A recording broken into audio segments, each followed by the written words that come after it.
What's up, folks? Your buddy Fatalroadie. Today we're going to be doing a Raw recap. We started off with Jerry Lawler in the ring to preside over the divorce of Rusev and Lana. Great, let's get this train wreck over with. Lana comes out with a lawyer. It's said that the distance stipulation is going to be waived for the proceedings. Who cares?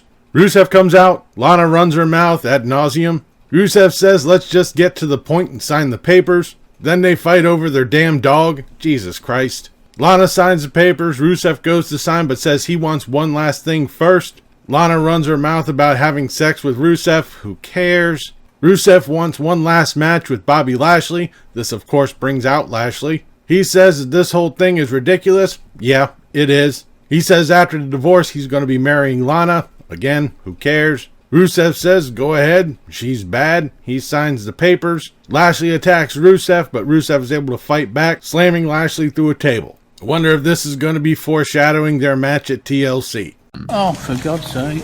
We then have a recap of the AOP's attack and abduction of Kevin Owens. Backstage, Kevin Owens says that he was attacked by the AOP because Seth Rollins told him to do so. He walks off, meets up with Rey Mysterio. Mysterio says he'll be willing to help and hands Kevin Owens his steel pipe, and Kevin Owens goes on the hunt. We then have Matt Hardy versus Drew McIntyre. As McIntyre is coming out to the ring, he says congratulations to Matt Hardy on his third kid. He starts running down Hardy. This pisses off Hardy and he starts attacking McIntyre. As soon as the match starts, Matt Hardy starts out pretty strong, but he was laid out by a Claymore kick and Drew McIntyre pins. It was an alright match. It's still good to see Matt Hardy coming out. We then have a recap of the Charlotte Flair Kabuki Warriors match from last week, and in an earlier video, Charlotte Flair meets up with Becky Lynch trying to team up with her, but Becky Lynch says that she's going to be facing the Kabuki Warriors tonight.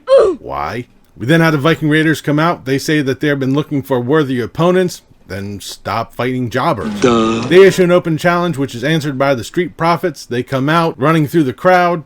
This was a really good match. I liked it. The Street Profits had a good showing, but unfortunately it ended with the Viking experience. After the match, the Viking Raiders showed some respect to the Street Profits in a sign of sportsmanship.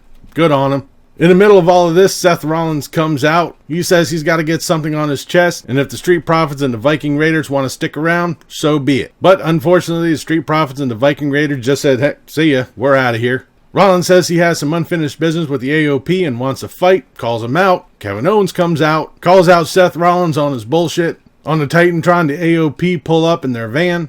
This brings on the whole conspiracy between Rollins and the AOP. Rollins says, you know what, I'm done, I'm leaving, he bails. The AOP show up on the Titantron speaking Punjabi and Albanian. Kevin Owens calls him out and Sami Zayn's music hits. He comes out with Mojo Rawley. In an earlier segment, while Kevin Owens was looking for the AOP, he slapped the shit out of Mojo Rawley. Zayn says, you might be wondering why I'm on Raw. Wild card, bitches! Yeah! What? Well, apparently now he's a manager. What? Zayn tells Owens what he did to Mojo was uncalled for and out of line and wants him to admit he was wrong and apologize to Mojo. Just to cut this pretty much short, Kevin Owens gives a stunner to Mojo, Sami Zayn bails, and Kevin Owens waylays Mojo Rawley with the steel pipe. In a backstage segment, we see Kevin Owens still on the hunt for the AOP, and then our next match is Alistair Black versus Akira Tazawa. This is a really good match. There was a lot of offense from Tazawa and Black. Akira tried to dive out the ring, but Alistair Black was able to catch him with a knee. That looked mean. This leads up to a Black Mass kick, and Alistair Black wins the match. We then have a video segment of Liv Morgan getting a makeover. I guess she's going to be the next Emelina now. After an Humberto Carrillo interview backstage, we have a match with Andrade versus Humberto Carrillo. This is a really good, fast-paced match. Towards the end, Zelina Vega gets up on the apron. Carrillo avoids hitting her, ducks out of the way, and Andrade lays her out. This allows Carrillo to get the most devastating move in all of WWE, the surprise roll-up, and gets the pin on Andrade. After the match, Andrade and Zelina Vega are sitting there arguing in the ring. I guess this might be the end of their partnership. Who knows? We then have Buddy Murphy versus Zack Ryder with Kurt Hawkins at ringside. This is an match. Buddy Murphy won with Murphy's Law. Backstage, Kevin Owens runs up on the AOP van. He starts laying pipe to the van, smashing the windows. Opens up the back, sees someone in there, but before he's able to grab hold of him, the AOP jump in. They beat down on Kevin Owens, and then the person in the back reveals himself to be Seth Rollins. He delivers a curb stomp to Kevin Owens, and then comes out onto the stage, asking everybody, what do you want from me? He says he's done everything for the crowd, and he's sick of being disrespected, and it's time for Seth freaking Rollins to push back. The AOP come out, they stand by Seth Rollins, and they walk backstage. Okay. There was one point where I had all three of them standing together in the back, and it looked like, it almost looked like that Seth Rollins was going to do the Shield fist bump thing, and I was like, please don't do that. That would really suck. Thankfully, they didn't do it, but who knows? This whole thing is still young. We then have Becky Lynch versus the Kabuki Warriors in a handicap match. This was just like last week's match. It was pretty much useless, just to set up for the TLC match. It ends in a DQ when Asuka hit Becky Lynch with a chair. They set her up on a table and Kairi Sane does the insane elbow. Then backstage, the OC cut a promo on the Viking Raiders and Randy Orton, which brings us to Eric Rowan versus the Jobber. Baby Yoda is in the cage at ringside.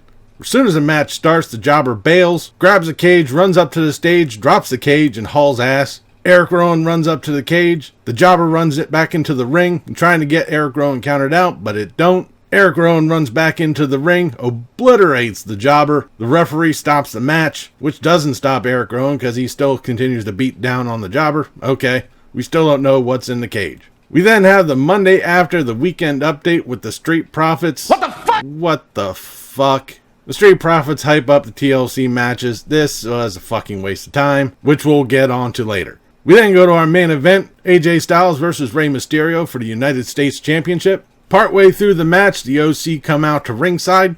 This was a decent match. I liked it. There was a lot of near falls. At one point, Luke Gallows covers AJ Styles and takes the hit of the 619. After a top rope botch, AJ Styles hits the Styles Clash, starts to go for the pin, but Randy Orton jumps into the ring. This distracts AJ, and Rey Mysterio delivers a devastating roll-up pin. And just like that, we end tonight's Raw.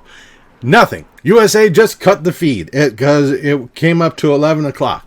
Now, maybe if we hadn't done, I don't know, the Monday after the fucking weekend, whatever the fuck that was, we would have had enough time to actually have this match. Outside of that fuck up, Raw was decent. I liked it. There were way too many talking segments though, but leading up to a pay-per-view, I'll let it slide, but still way too many talking fucking segments. Thankfully, we got rid of the divorce thing first thing out, but still, that took way too long.